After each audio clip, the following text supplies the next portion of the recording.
CPI അനുകൂല സംഘടന joint കൗൺസിലിന്റെയും Congress അനുകൂല സംഘടനയിലെ സർക്കാർ ജീവനക്കാരുടെയും അധ്യാപകരുടെയും പണിമുടക്ക് ഭാഗികം. പാലായിൽ സർക്കാർ ഓഫീസുകളിൽ പകുതിയിൽ താഴെ ജീവനക്കാർ മാത്രമാണ് ഹാജരായത്.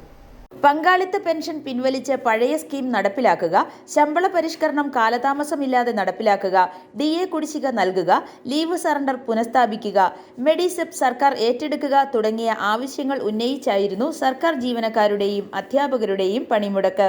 പാലാ സിവിൽ സ്റ്റേഷന് മുൻപിൽ നടന്ന പ്രതിഷേധ ധർണയിൽ സമരസമിതി chairman doctor Binoy Joseph, AC Rajesh, Pradeep Kumar, Jo Painappilly, Anoop Purushothaman, Vinso TN, Sindhu KN, Kala Viswanathan എന്നിവർ പങ്കെടുത്തു.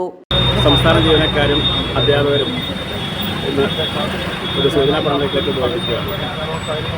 നമ്മൾ 2013 മുതൽ ഉന്നയിക്കുന്ന ആവശ്യങ്ങളാണ് നമ്മൾ ഈ പണിമുടക്കിന് ആധാരമായ വിഷയങ്ങൾ. അതൊന്ന് പങ്കാളിത്ത പെൻഷൻ പിൻവലിക്കുക എന്നതാണ്. കഴിഞ്ഞ അടുത്ത മുന്നണി അധികാരത്തിൽ വരുന്ന സമയത്ത് പ്രകടനത്തിൽ പറഞ്ഞിരുന്ന ഒരു കാര്യമാണ് അധികാരത്തിൽ പങ്കാളിത്ത പെൻഷൻ പിൻവലിക്കുമെന്നത്.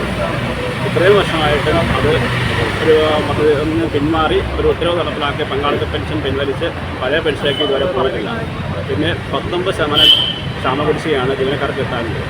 ഇത്രയും വിലക്കയറ്റം നിൽക്കുന്ന സമയത്ത് ഈ കുടിശ്ശിക നിലനിൽക്കുമ്പോൾ ജീവനക്കാർക്ക് വളരെയധികം നഷ്ടത്തിലേക്കും അവർ ഒരു കടബാധയിലേക്കുമാണ് പോയിക്കൊണ്ടിരിക്കുന്നത്.